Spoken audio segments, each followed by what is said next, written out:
નમસ્કાર ખેડૂત મિત્રો, શું તમે પણ સરકારની વિવિધ યોજનાઓ અને સબસિડીનો લાભ લેવા માંગો છો?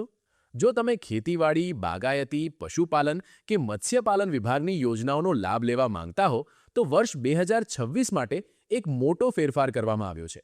હવે આઈ ખેડૂત પોર્ટલ પર કોઈ પણ યોજનાનું ફોર્મ ભરતા પહેલા આધાર કેવાયસી કરવું ફરજિયાત છે.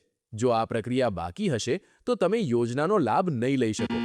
આજના વિડીયોમાં આપણે સ્ટેપ બાય સ્ટેપ શીખીશું કે ઘરે બેઠા મોબાઈલથી આ કેવાયસી કેવી રીતે પૂર્ણ કરવું. વિડીયો ખૂબ જ મહત્વનો છે, તો અત્યારે જ લાઈક કરી દો અને જો ચેનલ પર નવા હો તો સબસ્ક્રાઇબ કરવાનું ભૂલતા નહીં.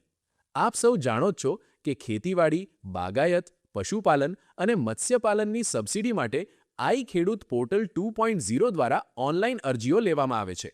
ગુજરાત સરકાર દ્વારા આ વર્ષે અરજી કરવા માટે એક નવો નિયમ લાવવામાં આવ્યો છે. હવેથી તમે કોઈ પણ યોજનામાં અરજી કરશો ત્યારે તમારું આધાર ઓથેન્ટિકેશન કરવામાં આવશે. સરળ ભાષામાં કહું તો તમારા આધાર કાર્ડ સાથે જે મોબાઈલ નંબર લિંક હશે એ નંબર પર એક એટલે કે ઓટીપી આવશે. આ ઓટીપી નાખ્યા પછી જ તમારી ઓનલાઈન અરજી સ્વીકારવામાં આવશે. ચાલો મિત્રો, વિડિયાની શરૂઆત કરીએ. તો સૌથી પહેલા મિત્રો, તમારે તમારા મોબાઈલ કે લેપટોપમાં ગૂગલ ઓપન કરો અને ત્યાં આઈ ખેડૂત લખીને સર્ચ કરો. તમારી સામે જે પહેલી જ સત્તાવાર વેબસાઇટ આવે ikhedut.gov.in તેના પર ક્લિક કરો. વેબસાઇટ ખુલતા જ હોમ પેજ પર તમને લાભાર્થી નોંધણી એટલે કે બેનિફિશિયરી રજિસ્ટ્રેશનનો એક વિકલ્પ દેખાશે. કેવાયસી કરવા માટે આપણે તેના પર ક્લિક કરવાનું રહેશે.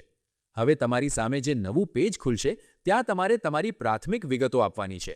લાભાર્થીનો પ્રકાર: જો તમે વ્યક્તિગત રીતે ખેતી કરો છો તો ખેડૂત સિલેક્ટ કરો. જો કોઈ મંડળી કે સંસ્થા હોય તો સંસ્થાકીય વિકલ્પ પસંદ કરો. મોબાઈલ નંબર: તમારો હાલમાં ચાલુ હોય તેવો મોબાઈલ નંબર અહીં દાખલ કરો.